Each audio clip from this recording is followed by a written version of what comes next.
This might take us a while, yeah. I left all the doors unlocked and you said you're on your way. When you get here, don't you say a word, got no time to play.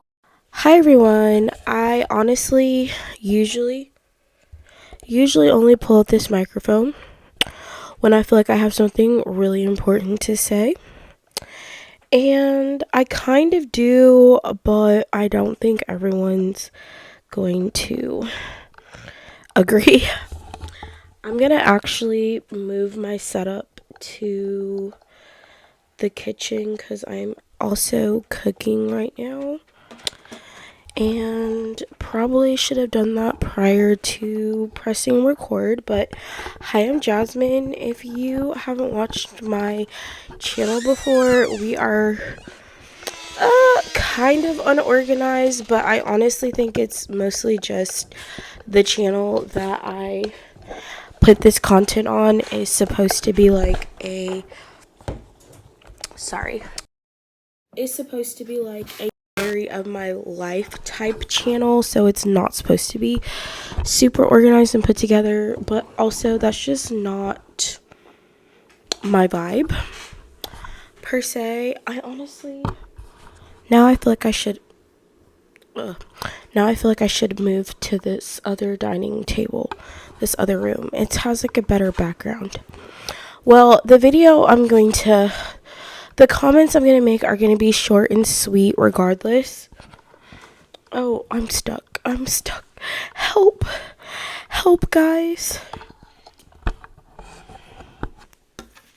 This is what happens when you just do things without like fully planning them out. Okay. The lighting is not the best, but at least you guys can, I don't know. I thought this background was better. Anyways, why do I feel like y'all can't hear me?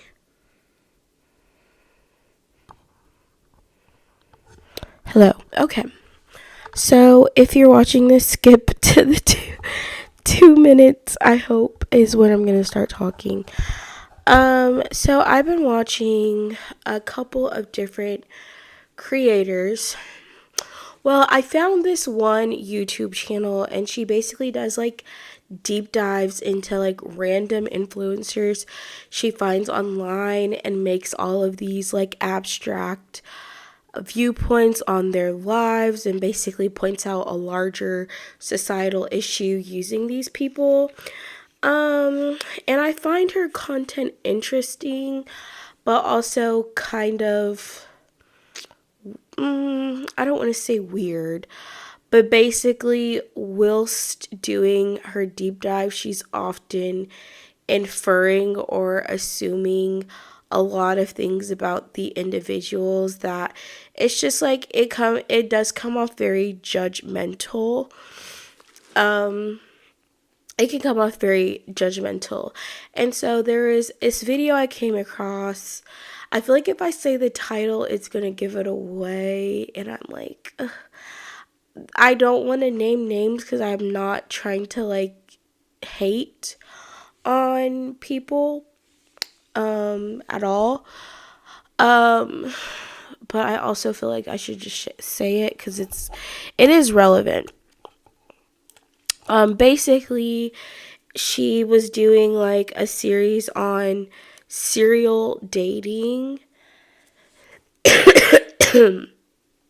and because of the video she made, I was found like the two people that she mentioned in them, found their pages, and kind of was just looking through them myself as just like observing, because I feel like I've always been someone who likes to observe other people's or like just learn about other people's experiences. Like, I don't have to agree with everything someone does or like everything about that person to be like, okay, what can I learn or how can I understand this person better or understand, just another perspective. So I am someone who doesn't date at all. So I kind of have the opposite problem as I guess what the video is titled, which I guess is why I found it somewhat intriguing, because I wanted to understand, how do people actually enjoy serial dating? Because I quite personally like the thought of just going on dates with a bunch of random people. It just sounds like not something I would enjoy personally. And I've made other videos talking about just like my personal perspective on dating, why I'm not into dating apps and things like that. And I just don't really like the dating atmosphere as it exists, I guess, now. But I feel like that's a lot of people. And it's like everyone's seeing the problems, but no one has the solution, is almost what it seems like. Because it's like, where do you meet people? It's like no one wants to use dating apps anymore because they're super superficial, and also they're not conducive to real healthy relationships, as a lot of people are using them just for hooking up, or not taking them seriously enough, so they're not really putting effort into it. And it's like no one wants to be real anymore. No one wants to be people are too scared to come across as real on dating apps, or just be like honest in a lot of ways. Like, I feel like if you're actually looking for a long-term partner, it's like almost embarrassing to be showing that you're doing that on a dating app. So I feel like it's like people want long-term relationships, but they're scared to actually say that's what they want. And I guess there's a lot of different dating apps that are catered to different dynamics, different groups of people.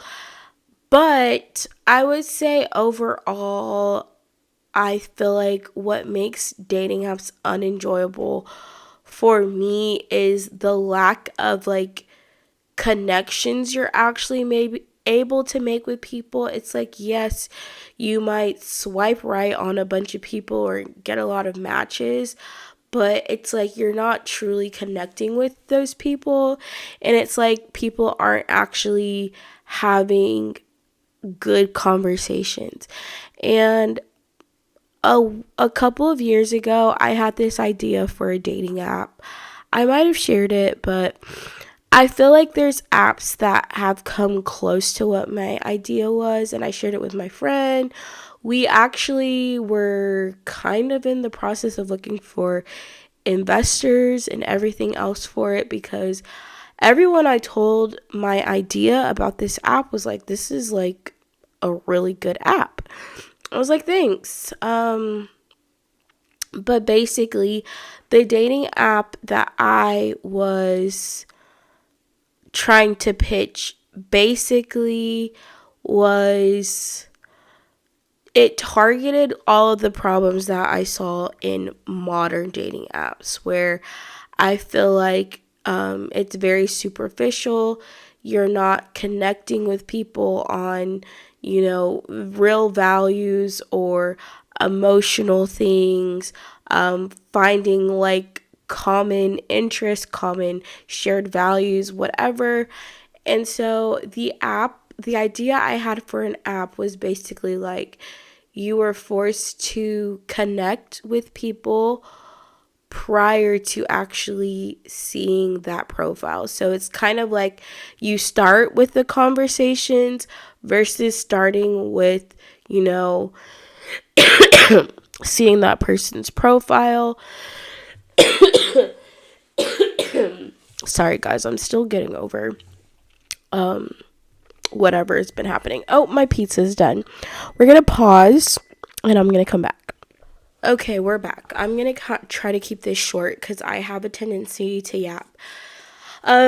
Basically, so I had an idea for an app that basically got rid of kind of like the superficialness of dating apps. You were forced to have conversations first, so that you're actually getting to know people on a more personal level before deciding if you're interested in someone.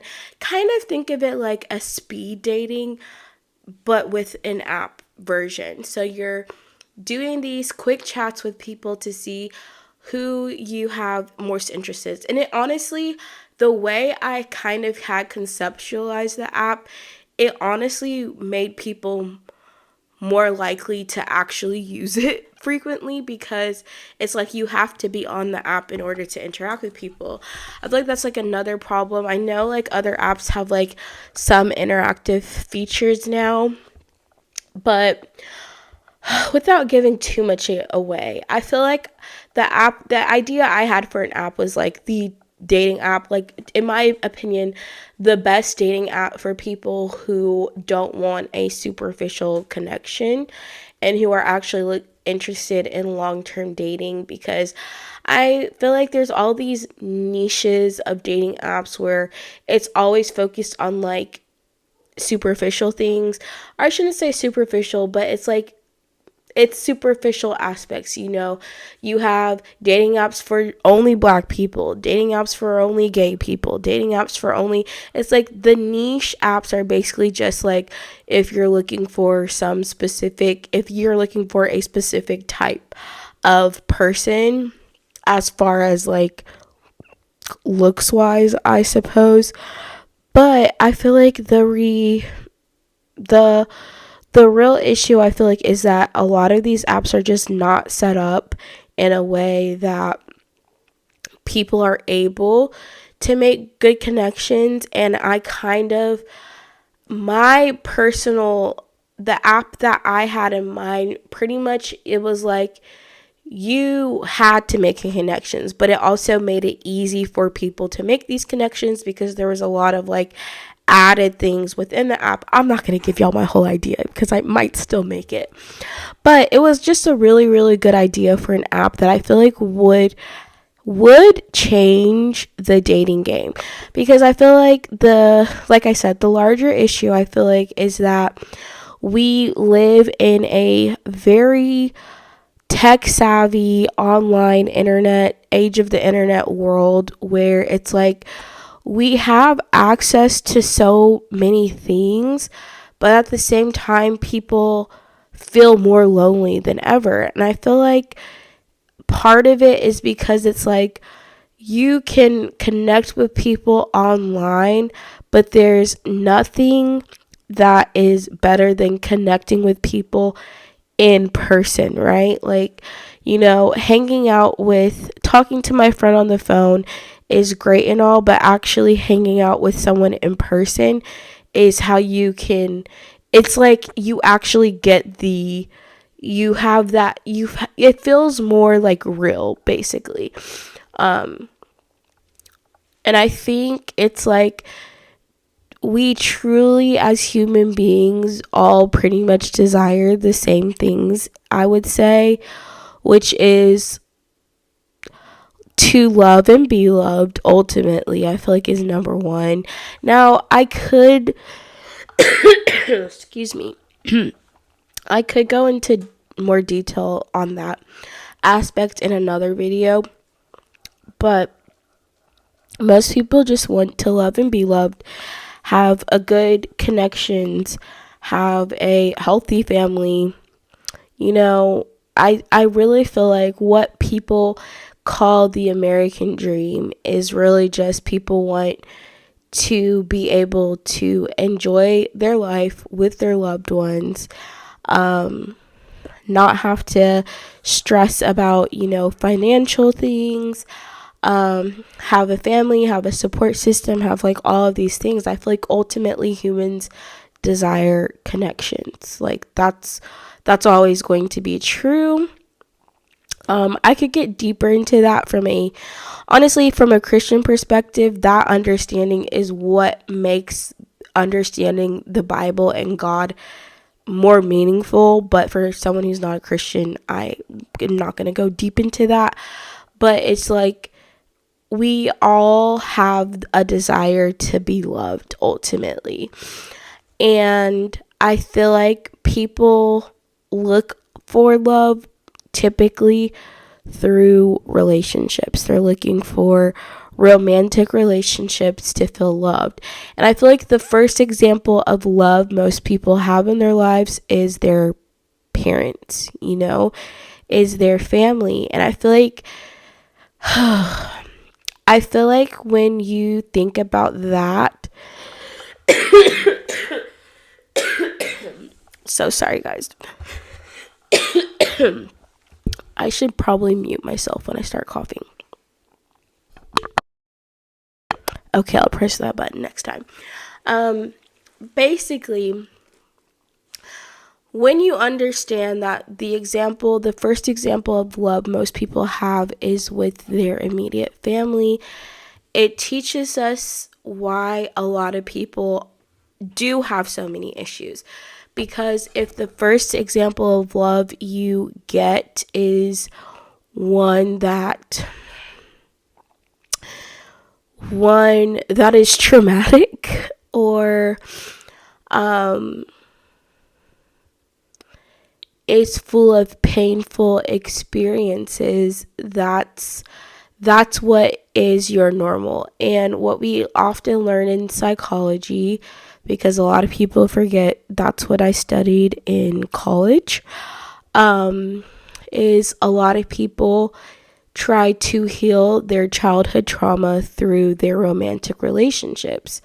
And a lot of people who grow up either not feeling loved by their parents, or not feeling accepted, or not feeling cared about or respected by their parents, grow up and they are seeking all of those things in their romantic partner. And it's just like people, if you don't have a healthy example of love and of a loving relationship, it kind of sets you up for bad relationships in the future, because you're either unhealed, seeking to make another person your savior, which it's not going to happen in another imperfect human being who also has their own trauma. I cannot stress this enough. There's all these attachment theories, right? But there's some people have very unhealthy attachment styles.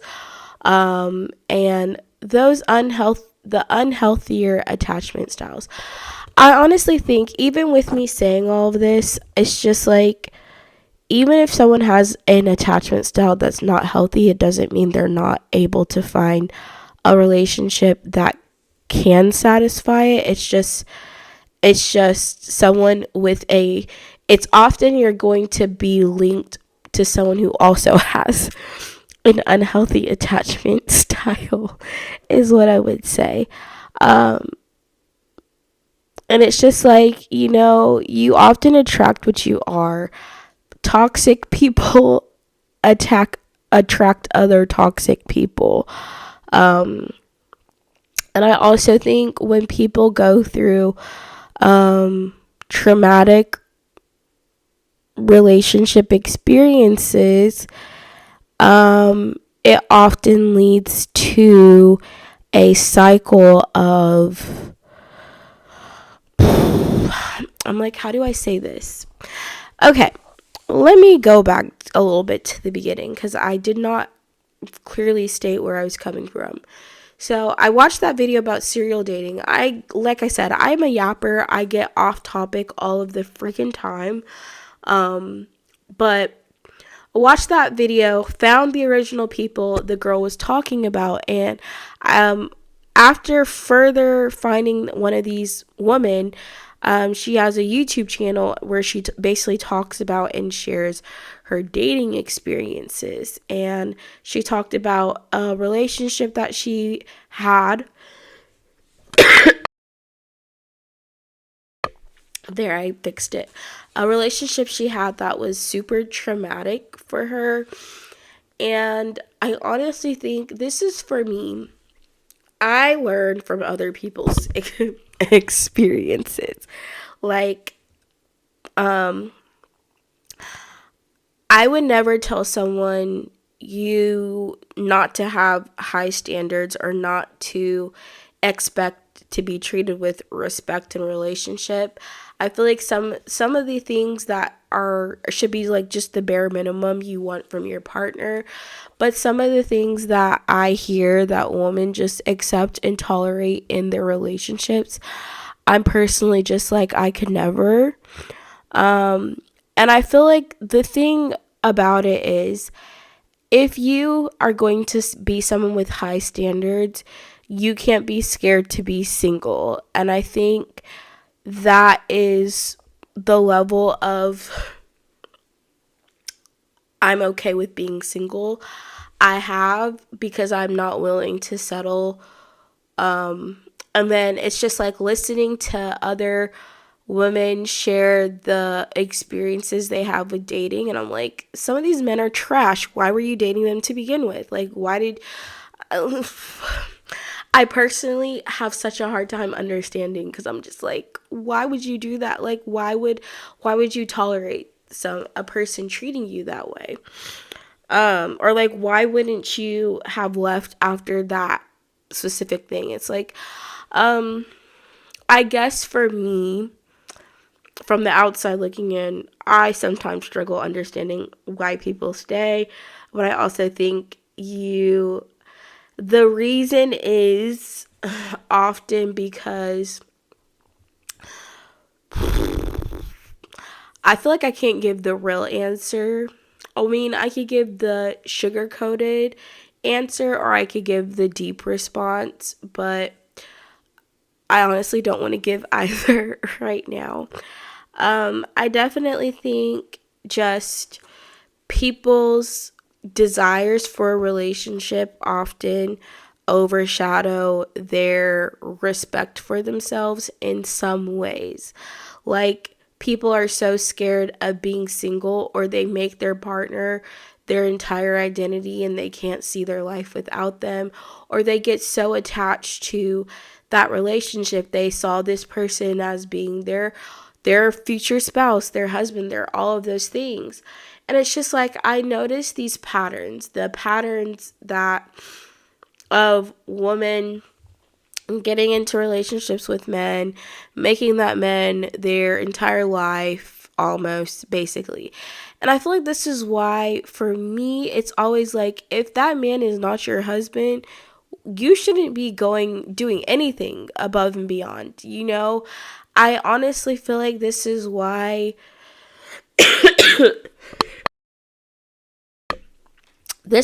for me, marriage is actually important. I feel like so many people devalue marriage, but yes, people can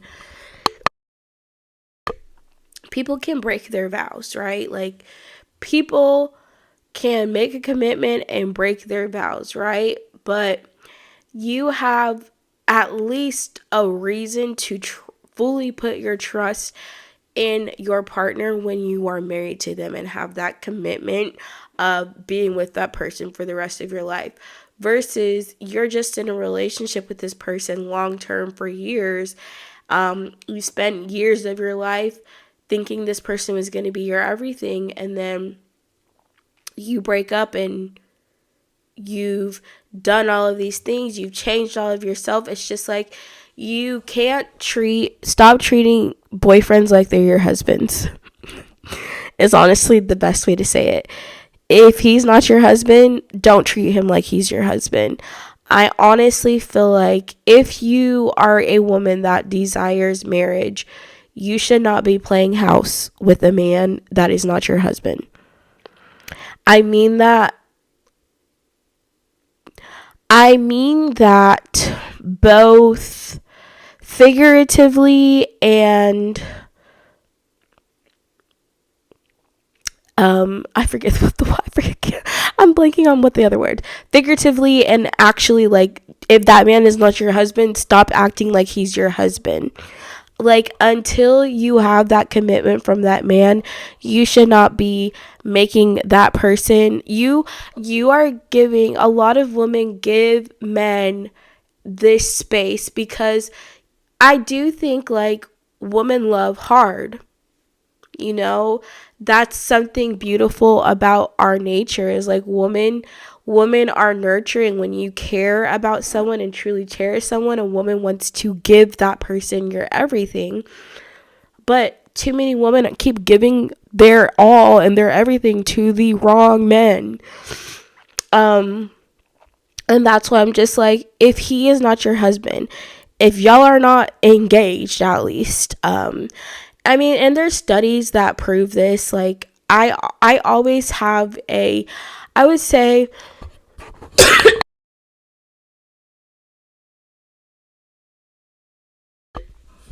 y'all, this coughing is getting on my last nerves.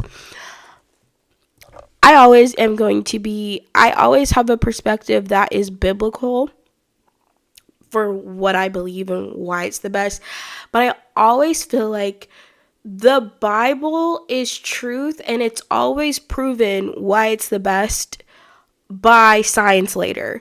Like, there's psychological studies that show, couples that move in after being engaged are more likely to last than couples that move in together prior to being engaged. It's like a commitment to be married to someone is actually important to the relationship.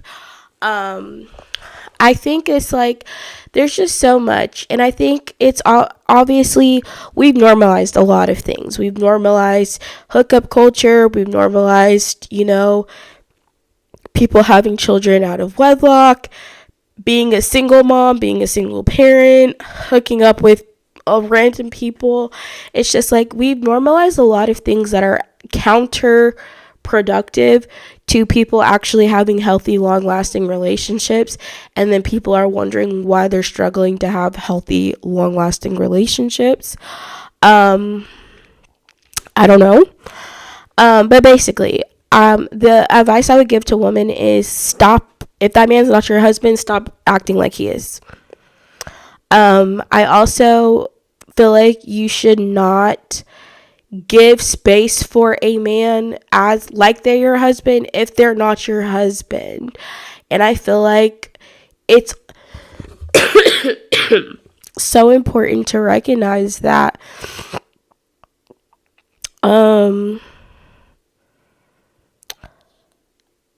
there are a lot of men that will date a woman as a placeholder. Like, you're good for me for right now, but you're not my dream person. You're not the person I see marrying. And you can be a placeholder for years on years for a man. I also think, too, when you allow a man to be comfortable with being treated like your husband without him having to actually be your husband, when you're giving a man husband privileges and they are not actually your husband, and he's getting all the benefits of having a wife without you actually being a wife, or him actually having to have a real commitment to you, the man is not losing in that situation. It's the woman that is going to lose.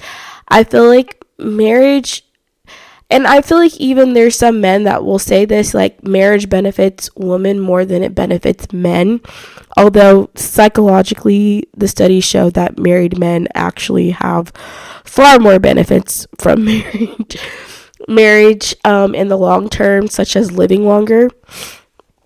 But I digress. Anyways, marriage benefits women as far as just having protections over if that man leaves. You either get spousal support. If you have children, it's like, I mean, people are so used to just, it's just child support. If you have a child, that's the connection. But I just feel like being a wife does have certain privileges that being a girlfriend will just never have.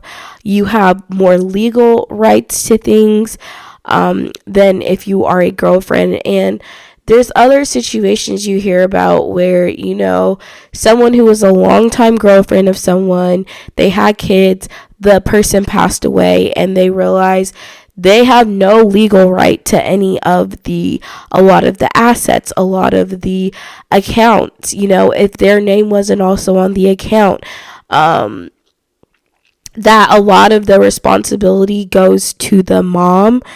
If that man, a man can have a girlfriend for 10 plus years, have children with that girlfriend, and if he passes away because they're not legally married, the mom has more power and has more control over what happens than the girlfriend who's been with that person and is the mother of their children. So it's just like, I wish people or society would stop acting like marriage is not an important aspect of a relationship, because it's honestly the backbone of society in a lot of ways. Like, a marriage establishes a family legally. Like, you can say, you know, like, it's just a piece of paper, whatever, but a legal marriage establishes that family. You know, you having a legal marriage, having that history, you know, people can trace back their family ties from the legal marriages and those records, you know.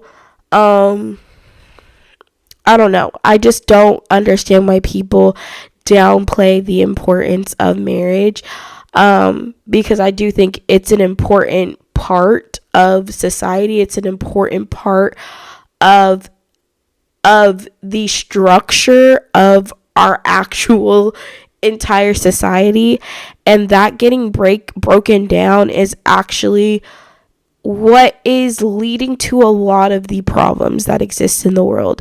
You know, people not being married, people having kids with multiple people, the breakdown of the I forget what they call it, the breakdown of like it's like the something family. I can't think of the term that's used. It's like on the tip of my tongue. If y'all know what I'm talking about, y'all know what I'm talking about.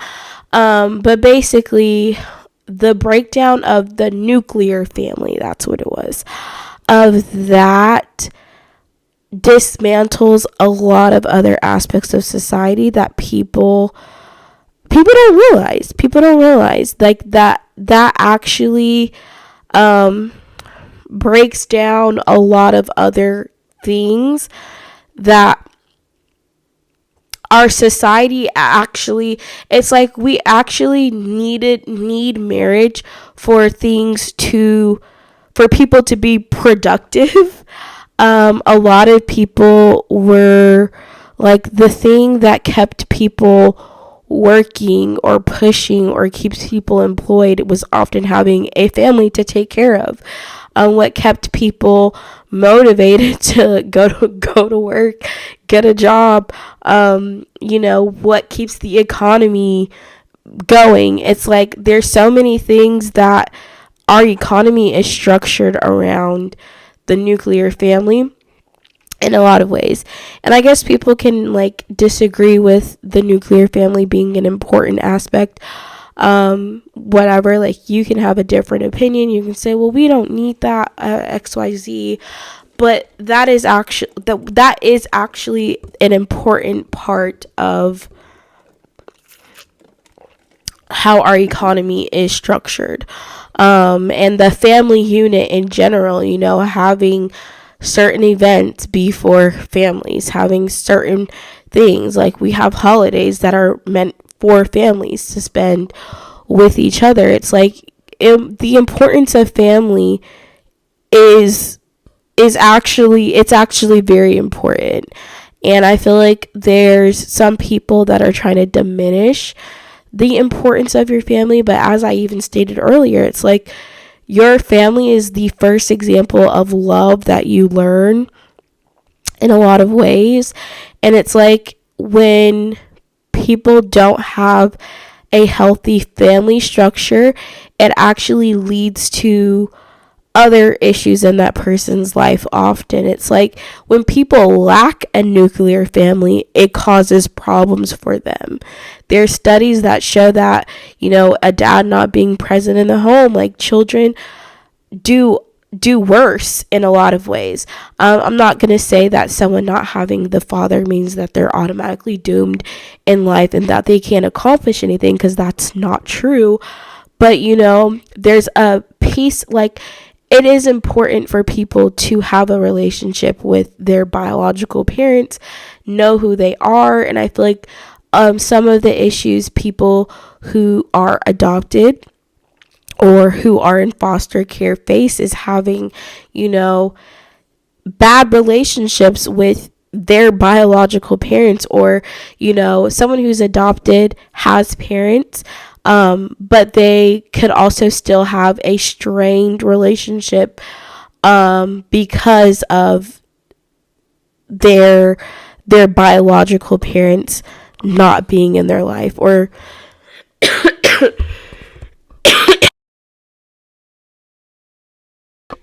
obviously each situation is different. I can't speak for everyone, but I definitely think it's a huge struggle for a lot of people, basically not having, when people don't have a healthy family.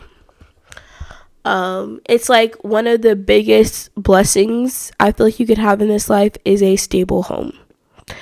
And when people lack stability in their home and in their family environment, it's a chaotic environment to grow up in.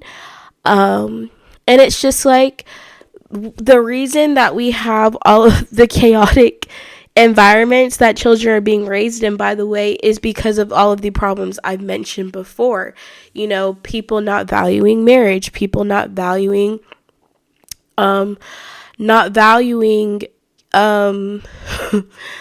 people not valuing the nuclear family to begin with. And I also think it's people lack healthy relationships, healthy marriages, because it's like, obviously divorce is a big thing. Divorce is a huge thing, actually. That is just like another side of the issue. People get married, have children, divorce, get remarried, have other children, or get remarried and now you have a stepfather, stepmother, and it's just like,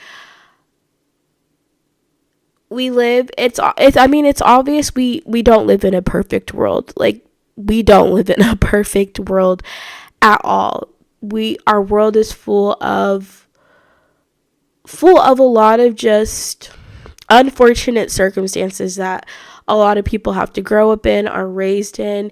It's just like, how do you better that, though, if we just keep repeating the same cycles of trauma throughout generations of a family? It's like, when do we get to the part where people are actually healed and able to establish healthy relationships? Because I don't think it's anyone's ideal to be divorced or to have, a family with multiple, have multiple baby mamas, multiple baby daddies. I would hope that's not some people's ideal, but I also think some people really just don't care. Like, they don't care at all about, like I said, I feel like because people don't value the nuclear family, it's like they don't care about how the nuclear family is a crucial part of someone's development, someone's life, but also just your ability to have a healthy relationship, long-lasting relationship in the future is also somewhat shaped by the examples of relationships you had growing up. So it's like, in a lot of ways, I know so many people who grow up in broken homes. They don't want that for their future with their future partner. But it's also like, because people feel like because people didn't see that healthy example of what that looks like, what a healthy relationship looks like, it's like it's harder for that person to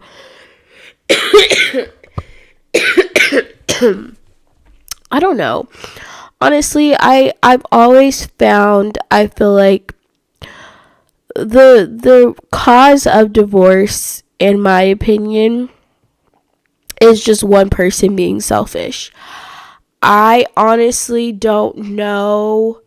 I mean, this is just my perspective, my opinion from, I guess, what I've observed over the years. I'm not a marriage or relationship counselor. At one point, I did want to be. But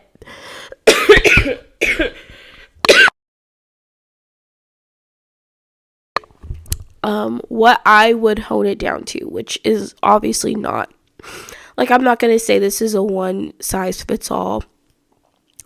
All it takes is one selfish person in a relationship for a relationship to be dismantled. Because if someone's always putting their needs, their feelings over their partner's needs and feelings, if you're always only concerned about yourself, it's like you can't have a healthy relationship and be a selfish partner.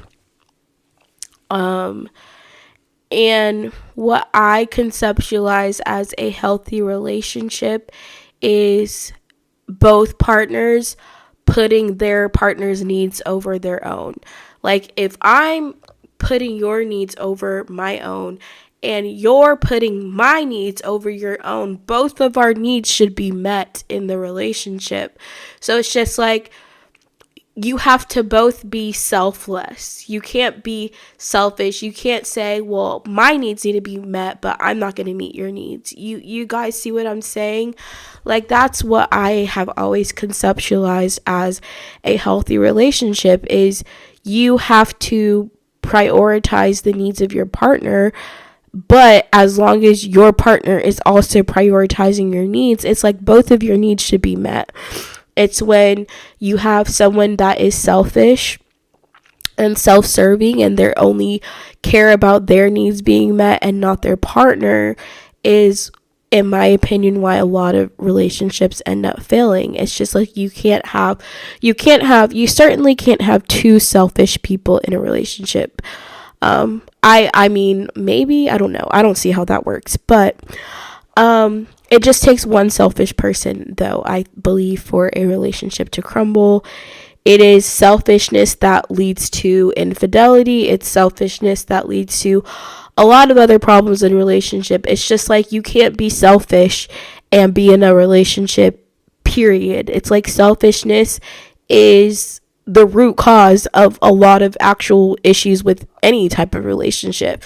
Like, a selfish person that is only ever concerned about themselves. It's like, why are narcissists hard to be in a relationship with? Because at the root of narcissism is selfishness. So it's just like, honestly, this was not where I was planning to go with this conversation, but I feel like I'm saying some good things. I think the real issue is just people being selfish. That's the root cause of like half the problems in the world. People are selfish. They don't care about anyone else but themselves. They only care about their needs being met, not others. And I feel like to truly love someone is putting someone else's needs over your own. Like, a mother who loves her child puts her child's needs over her own when necessary. I'm not going to say that that's I mean, I think that is what a mother would constantly do. A loving parent would constantly put their child's needs over their own. But I feel like the problem is, like, you can't fill up someone else's cup if you have nothing in your cup to give. And I feel like that is why it's like much harder to be a single parent, because, you know, if you are raising a child that you created with someone else on your own, and you're taking the responsibility of both parents when it's two people. It's like it's a selfish person abandons their child. So sorry, guys. A selfish person abandons their child, basically, because why would you, why, it's like, how can you not care about being in your child's life if you truly love and care about them? And then that just leads to other issues in that kid's life, abandonment issues, problems with, it's like I said, everything that I'm saying, you guys, like these problems, the lack of the nuclear family creates most of the all of the other problems that we see in society, like people not having a healthy relationship. And what I'm saying is, yes, most people can't control the family that they're born into. Well, honestly, nobody can control the family that they're born into.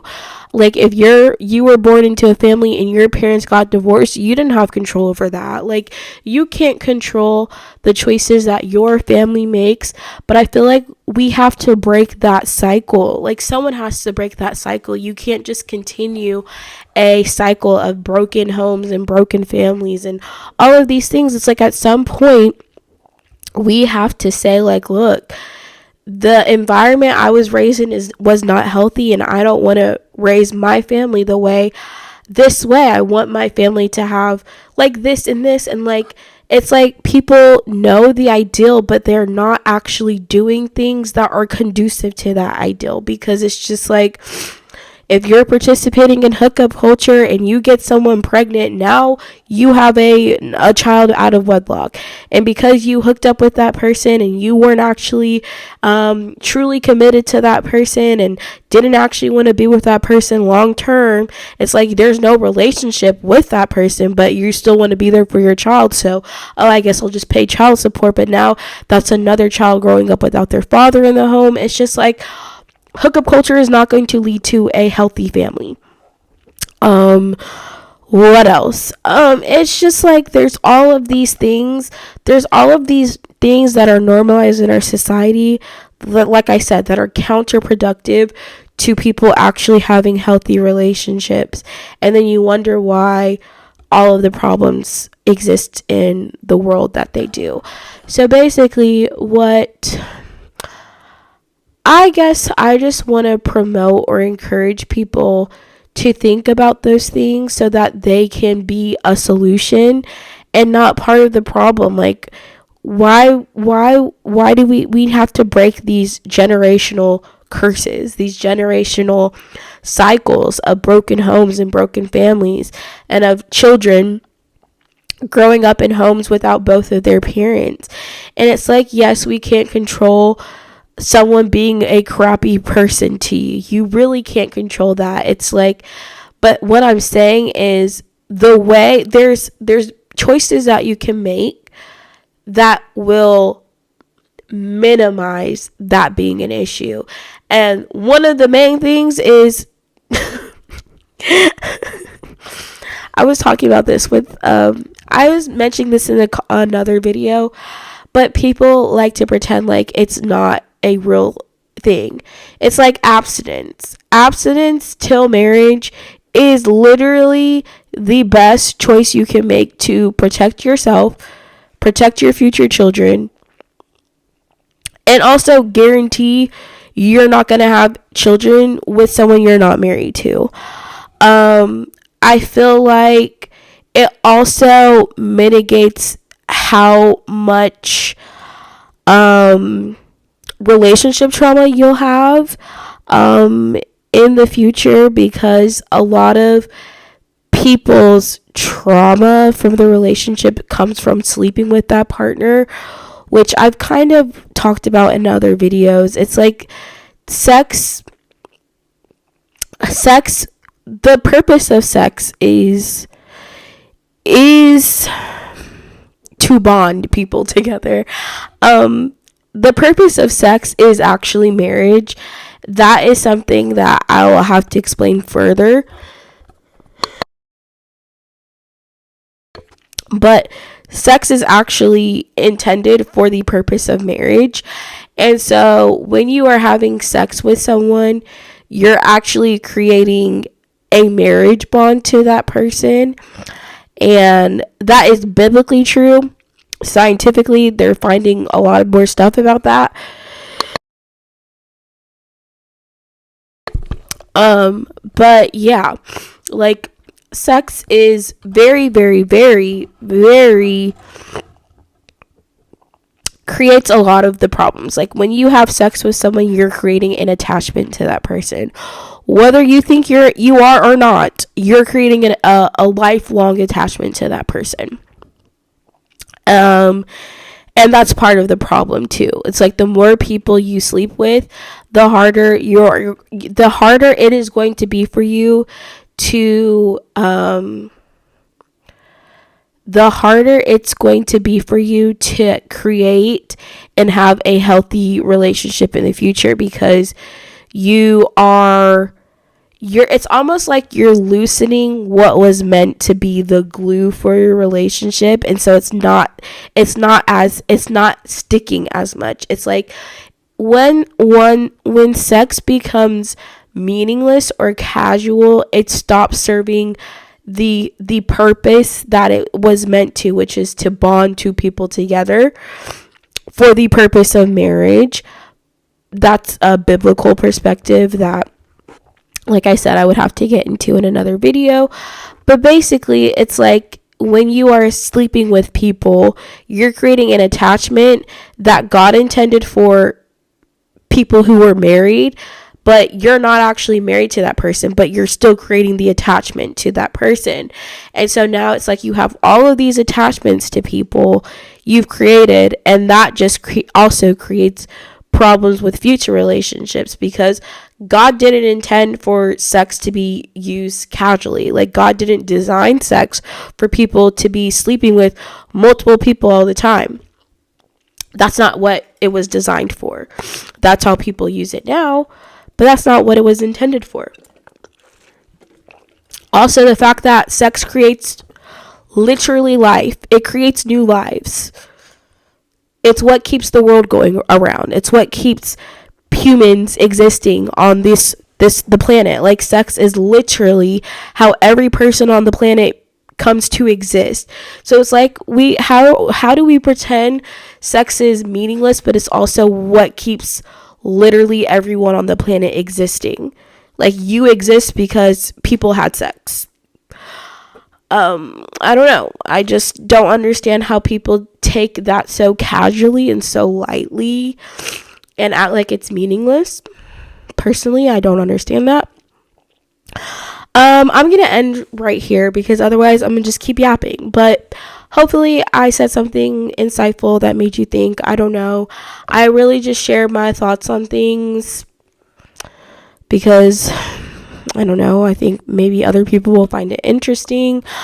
Also, I just think overall, like, dating is weird in our society right now. Like, how do we figuring out, like, how to date now in 2025.